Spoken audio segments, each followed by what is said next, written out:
સ્વાગત છે મિત્રો ટ્રેડિંગ ટોક્સના એક ડેઇલી એનાલિસિસ વિડીયો. તો વાત કરીએ આવતીકાલે છે આરબીઆઈની પોલિસી. તો પોલિસીની અંદર ન્યૂઝ સારા કે ખરાબ આવવાની તૈયારી કોની ઉપર હોય છે? તો કે બેંક સેક્ટર ઉપર હોય છે. તો આવતીકાલે આરબીઆઈની પોલિસીની અંદર શું ફેરફાર થઈ શકે છે ને એની ઉપરથી કઈ રીતે નિફ્ટી અને બેંક નિફ્ટીની અંદર મુવમેન્ટમ આવી શકે છે. કાલે ખાસ કરીને નિફ્ટીની પણ એક્સપાયરી છે. પરમ દિવસ ગુરુવારના દિવસે માર્કેટની અંદર મહાવીર જયંતિની રજા આવે છે. તો ગુરુવારની જે એક્સપાયરી છે નિફ્ટીની આવતીકાલે થવાની છે. એટલે કાલે આરબીઆઈની પોલિસી છે પ્લસ નિફ્ટીની એક્સપાયરી રહેવાની છે. તો નિફ્ટીની અંદર વાત કરીએ તો નિફ્ટીની અંદર આજની જે કેન્ડલ વન ડેની અંદર કેન્ડલ બની થોડી ડોજી ટાઈપ કેન્ડલ બની છે. કાલની અંદર જોવા જઈએ તો માર્કેટ બહુ મોટું ગેપ ડાઉન ખુલ્યું હતું. ગેપ ડાઉન ખુલ્યા પછી ધીરે ધીરે માર્કેટની અંદર સપોર્ટ પાસેથી એક બાઇંગ જોવા મળ્યું હતું. બાઇંગ કર્યા પછી રાતે સરસ મજાના ટમકાકાએ પાછા ન્યૂઝ આપી દીધા છે કે ભાઈ હમણાં થોડો ટાઈમ આપણે વિચારીએ, 3 મહિના સુધી રાહત આપીએ, એવા પણ ન્યૂઝ આની અંદર આવ્યા છે. તો એની હિસાબે માર્કેટ થઈ ગયું છે આજે gap up opening. Gap up opening થયા પછી 300 થી 350 પોઈન્ટ આજુબાજુ ક્લોઝિંગ જોવા મળ્યું છે આજે માર્કેટની અંદર. આજે પણ જોઈએ તો માર્કેટનો જે ટ્રેન્ડ છે એ કન્ટિન્યુ કેવો રહ્યો છે? તો કે અપસાઇડની મુવમેન્ટમ કરી છે. તો આવતીકાલની અંદર કયા લેવલથી પ્લાન કરી શકાય એની અંદર ચર્ચા કરીએ. તો નિફ્ટીની અંદર આપણે 5 મિનિટનો ટાઈમ ફ્રેમ ઓપન કર્યો છે. સવારના પોરમાં મિત્રો રોજ પણ જે ડેટા આપું છું એ ડેટાનો ઉપયોગ કરી અને સવારમાં આપણે ટ્રેડ પ્લાન કરીએ છીએ. તમને પણ જો ડેટા ઉપરથી પ્લાન કરવો છે તો ટેલિગ્રામની અંદર ડેઈલી આપણે ડેટા જે છે એ શેર કરીએ છીએ. એની ઉપરથી તમે કોલ પુટ સેલર ઉપર ફોકસ આપી કોણ વધારે છે, કઈ બાજુ માર્કેટની મુવમેન્ટમ આવી શકે છે એનો તમે એનાલિસિસ કરી અને ટ્રેડ પ્લાન કરી શકો છો. તો નિફ્ટીની અંદર વાત કરીએ તો આજની જે મુવમેન્ટમ છે એ કેવી મુવમેન્ટમ રહી છે? ગેપ ઓફ ઓપનિંગ થયા પછી અહીંયાથી એક પ્રોફિટ બુકિંગ આપણને જોવા મળ્યું છે. પ્રોફિટ બુકિંગ આવ્યા પછી અહીંયા એક રીલ બનાવી હતી કે આ લેવલ આજુબાજુથી ફરી પાછો એક સપોર્ટ બની શકે છે. તો ઉપરની બાજુ ગયું માર્કેટ, ફરી પાછું અહીંયા. તો આ બે જે મુવમેન્ટમ હતી થોડી વોલેટાઇલ મુવમેન્ટમ રહી. ધીરે ધીરે માર્કેટની અંદર એક અપ ટ્રેન્ડ કન્ટિન્યુ થયો. ફરી પાછું અહીંયા હોલ્ડ કર્યું. હોલ્ડ કર્યા પછી માર્કેટની મુવમેન્ટમ કેવી હોવી જોઈએ? કે અપસાઇડની હોવી જોઈએ. પણ વિક્સ આજે 10 થી 12% માઇનસ હતા અને આવતીકાલે જે એક્સપાયરી તો થોડું ઘણું માર્કેટની અંદર ટ્રેપિંગ થાય તો જ માર્કેટમાં જે પ્રીમિયમ વધેલા હતા એને એડજસ્ટમેન્ટ કરવા માટે જોઈએ. ફરી પાછું ડાઉન સાઇડમાં કન્ટિન્યુ મોમેન્ટમ આવ્યું, ફરી પછી અપસાઇડમાં મોમેન્ટમ, ફરી પછી ડાઉન સાઇડમાં મોમેન્ટમ. એટલે ખાસ કરીને ટ્રેડની અંદર વાત કરીએ તો અહીંયા એક સારો ટ્રેડ પ્લાન થયો હતો અને અહીંયાથી એક ઉપરની બાજુ સારો ટ્રેડ પ્લાન થયો હતો. આ જે મોમેન્ટમ હતી એની અંદર શું હતું? તો કે માર્કેટની અંદર મોમેન્ટમ ખૂબ વધારે હતી. જે આજે સેન્સેક્સની એક્સપાયરી હતી તો એની અંદર પણ વોલેટાલિટી આપણને જોવા મળી હતી. ઘડીકની અંદર જોવા જઈએ તો કોલ જે છે એ 100 વાળો 300 થઈ જતો હતો ને ફરી પાછો 80 પણ થઈ જતો હતો. આવી મુવમેન્ટમ આજમાં આપણને જોવા મળી છે. એટલે કન્ટિન્યુ જે આજની મુવમેન્ટમ છે એ પણ કેવી રહી છે? તો કે બુલિશ મુવમેન્ટમ રહી છે. આ સ્વિંગની નીચે જો ક્લોઝિંગ આપણને જોવા મળ્યું અથવા તો આ સ્વિંગની નીચે માર્કેટ આજે નીચેની મુવમેન્ટમ કરી હોત તો ચાન્સીસ હતા કે નીચેની બાજુના ફરી લો છે એ આપણને જોવા મળત. પણ માર્કેટે ક્લોઝિંગ આપ્યું છે નિયર બાય ક્યાં? તો કે ભાઈ અપસાઇડ બાજુ જ ક્લોઝિંગ આપ્યું છે. આ કેન્ડલ આપણને નાની નાની લાગે છે પણ મુવમેન્ટમ અત્યારે ખૂબ મોટી છે આ કેન્ડલોની અંદર. નિફ્ટીની અંદર એ વાત કરીએ તો મોટી મોટી મુવમેન્ટ છે. આ મુવમેન્ટ આપણને 4 થી કેન્ડલની લાગે પણ 700 થી લઈને 550 એટલે 150 પોઈન્ટની મુવમેન્ટમ આજે 3-4 કેન્ડલોમાં આવતી. એટલે પ્રીમિયમને તમે જોઈ શકો છો કે કેવી મુવમેન્ટમ પ્રીમિયમમાં હોઈ શકે છે.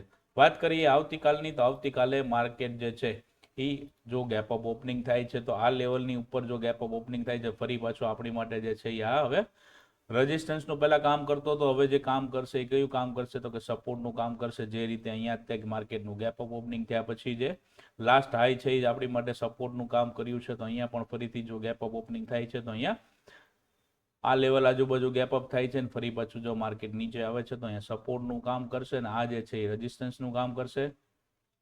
ફરી પાછું માર્કેટ અહીંયાથી સપોર્ટ લે તો ધીરે ધીરે માર્કેટ એક નવો હાઈ બનાવીને ફરી પાછા ઉપરની બાજુના લેવલ એટલે કે 23,000 સુધી માર્કેટ પણ જઈ શકે છે. આ લેવલની ઉપર જો માર્કેટ હોલ્ડ નથી કરી શકતું તો આવતીકાલની અંદર માર્કેટની અંદર ફરી પાછી મોમેન્ટમ જે છે એ ડાઉન સાઇડ પણ આવી શકે છે. માર્કેટના સેન્ટિમેન્ટ છે એ 2 દિવસની અંદર ફરી પાછા પોઝિટિવ થયા છે. માર્કેટનો ટ્રેન્ડ છે એ હજી પોઝિટિવ થયો નથી.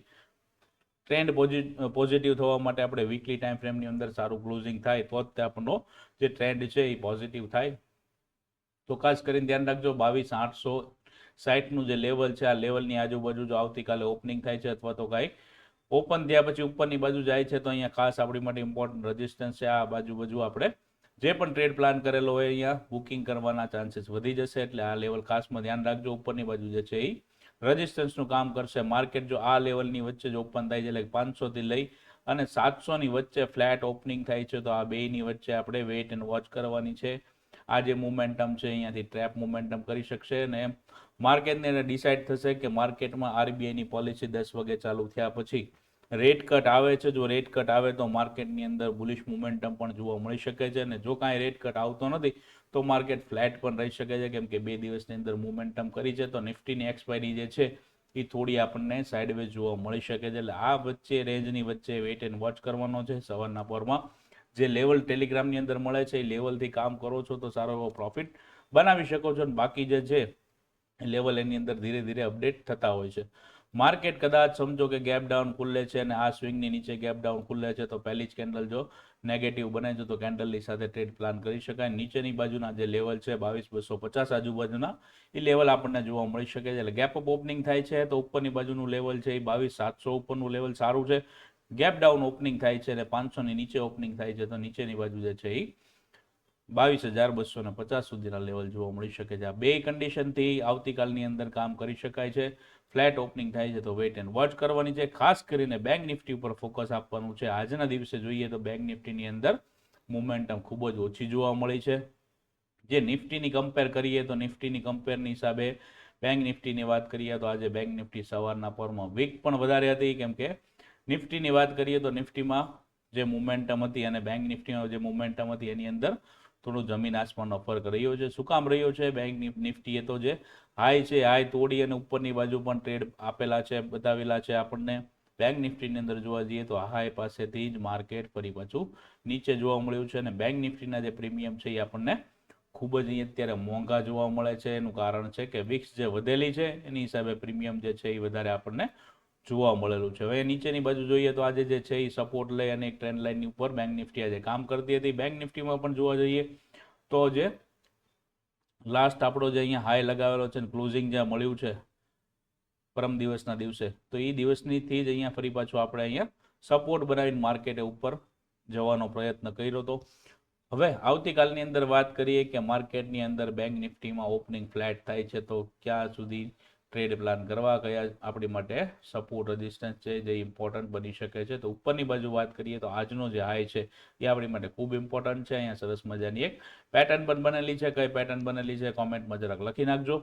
હવે આ રેન્જની આજુબાજુ જો બેંક નિફ્ટીમાં કાલે ઓપનિંગ થાય છે એટલે ફ્લેટ ઓપનિંગ થાય છે. રેન્જ બહુ મોટી છે થોડી, 50,400 થી લઈને 50,800 સુધીની 400 પોઈન્ટની રેન્જ છે. આ રેન્જની વચ્ચે જો આવતીકાલના દિવસે માર્કેટ હોલ્ડ કરે છે અથવા તો આ રેન્જની વચ્ચે ઓપન થાય છે અને અહીંયા હોલ્ડ કરે છે તો વેઇટ એન્ડ વોચ કરવાની છે. ઉપરની બાજુ રહે છે તો ઉપરની બાજુ હોલ્ડ કરી અને બ્રેકઆઉટ આપે તો ઉપરની બાજુના આપણને ટાર્ગેટ સારા એવા મળી શકે છે. નીચેની બાજુ જો માર્કેટ અહીંયા રહે છે અને ફરી પાછું અહીંયા હોલ્ડ કરે છે, હોલ્ડ કર્યા પછી જો નીચેની બાજુ બ્રેકડાઉન આપે છે તો લાસ્ટ સ્વિંગ બ્રેક થયા પછી માર્કેટની અંદર લો પાસે પેલો સપોર્ટ બની શકે છે. આ લોને બ્રેક કરે છે તો નીચેની બાજુના લેવલ આવી શકે છે. એટલે 50,000નું રાઉન્ડ લેવલ છે એ આપણી માટે એક સપોર્ટનું કામ કરવાનું છે. ઉપરની બાજુ વાત કરીએ તો 50,400નું જે લેવલ છે એ આપણી માટે સપોર્ટનું કામ કરશે. 50,800 થી લઈને 900નું જે લેવલ છે એ આપણી માટે રેઝિસ્ટન્સનું કામ કરશે. આ રેન્જની ઉપર જાય છે તો 51,400 સુધીના આપણને ટાર્ગેટ જોવા મળી શકે છે. માર્કેટનું બેંક નિફ્ટીનું ઓપનિંગ અત્યારે ગેપ અપ થાય છે તો આ ગેપ અપ ઓપનિંગની સાથે અહીંયા જો માર્કેટ હોલ્ડ કરે છે અને પહેલી કેન્ડલ જો પોઝિટિવ બનાવે છે તો અહીંયાથી એક અપસાઇડની મોમેન્ટમ આવવાના આની અંદર ચાન્સીસ વધી જશે. માર્કેટનું ઓપનિંગ જો ગેપ ડાઉન થાય છે અને આ સ્વિંગની નીચે થાય છે એટલે કે 50,400ની નીચે જો ગેપ ડાઉન ઓપનિંગ થાય છે તો પહેલી કેન્ડલ જો નેગેટિવ બને છે તો આ કેન્ડલની સાથે પહેલો ટાર્ગેટ આપણો અહીંયા બની શકે છે નીચેનો 50,000 સુધી માર્કેટ નીચે આવી શકે છે. નીચે આવ્યા પછી ફરી પાછું જે માર્કેટ છે એ ઉપરની બાજુ જવાનો પ્રયત્ન કરશે તો કેવી રીતે કરશે કે માર્કેટની અંદર અહીંયા 50,000ના રાઉન્ડ લેવલથી અહીંયા સપોર્ટ બનશે એટલે માર્કેટની ઉપર જવાનો પ્રયત્ન કરી શકે છે. ફ્લેટ ખુલે તો વેઇટ એન્ડ વોચ કરવાની છે. ગેપ અપ ખુલે તો સમજાવી દીધું છે કયા લેવલ ઉપર આપણી માટે રેઝિસ્ટન્સના છે. નીચેની બાજુ ગેપ ડાઉન ખુલે છે તો કયું લેવલ આપણી માટે પહેલું સપોર્ટનું કામ કરશે એ સમજાવેલું છે. બાકી બધા જે લાઈવ અપડેટ છે, લાઈવ લેવલ છે એ બધા આપણને ટેલિગ્રામની અંદર મળી જશે તો ટેલિગ્રામની અંદર જોડાયેલા છો. મળીએ છીએ મિત્રો ફરી પાછા એક નેક્સ્ટ એનાલિસિસ વિડીયો. ત્યાં સુધી જય હિન્દ, જય ભારત, આવજો.